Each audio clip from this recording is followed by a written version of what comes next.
बच्चों, कल हम वर्णों के भेद के बारे में जाने थे कि दो इसके भेद होते हैं। पहला स्वर, दूसरा व्यंजन।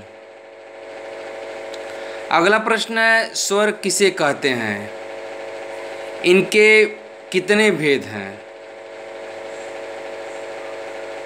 इसका उत्तर देखिए, वे वर्ण जिनके उच्चारण के लिए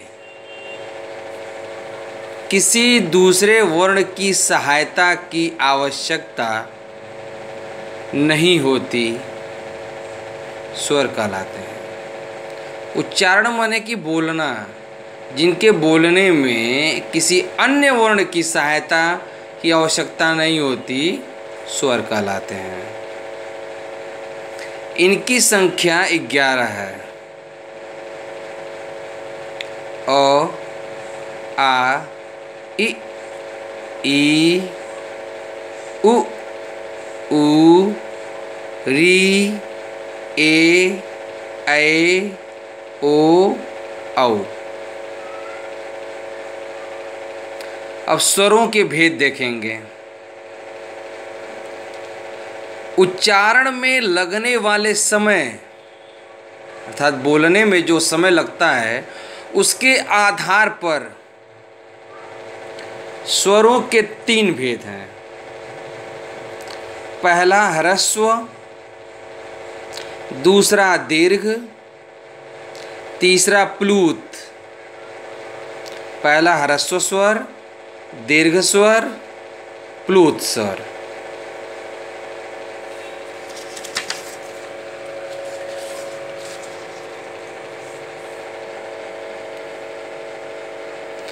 अब ह्रस्व स्वर को जानेंगे। जिन स्वरों के उच्चारण में कम समय लगता है, उन्हें ह्रस्व स्वर कहते हैं।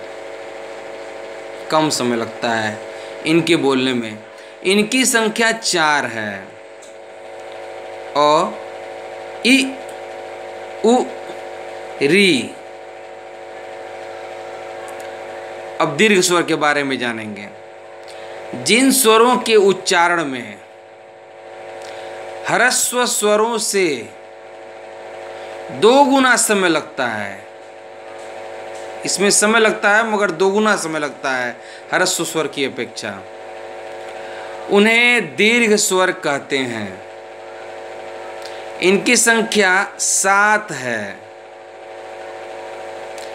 देखिए, आ, ई, ऊ, ए, ऐ, ओ, औ। समय लग रहा है उच्चारण में। प्लुत स्वर देखिए, वे स्वर जिनके उच्चारण में ह्रस्व स्वरों से 3 गुना, यानी कि बहुत ज़्यादा समय लग रहा है, 3 गुना समय लगता है, वे प्लुत स्वर कहलाते हैं। जैसे ओम। जरा ओम को गौर से देखिए। इसकी पहचान के लिए दीर्घ स्वर के आगे 3 का अंक लिखते हैं।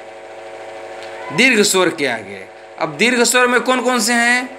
ओ है, आ है, ई है, ऊ है, ए है, ओ भी है। तो ओ यानी कि दीर्घ स्वर के आगे 3 का अंक लिखते हैं। देखिए 3 लिखा हुआ है। कल हम व्यंजन पढ़ेंगे।